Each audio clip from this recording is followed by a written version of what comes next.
we wanted to build something that was simple and easy to use.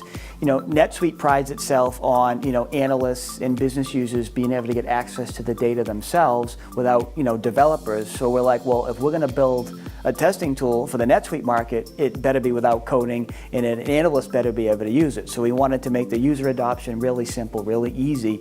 So we break it down to 3 simple steps: capturing the data, defining your pass-fail criteria, and then executing the test. And even within those 3 functions, we make it as easy as possible. We give you a couple different ways in which to capture data.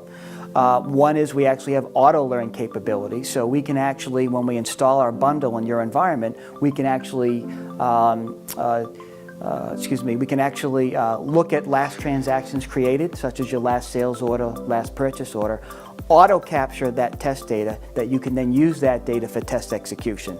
So that's one. And on the determining of pass-fail criteria, again, we give you a couple different ways to do that. We have a user interface level, so for those customers that have client scripts, and then we actually can do it at the database level as well. So after you hit save on a form, we can actually use save searches, so we're using native NetSuite functionality. So the learning curve for people that get trained on Accelero is very quick because we're leveraging some core NetSuite functionality.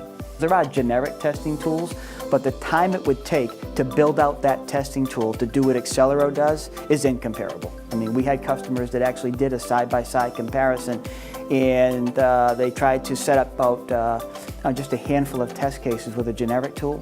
It took about 3 weeks in the generic tool. It took 4 hours in Accelero. It's just simply incomparable.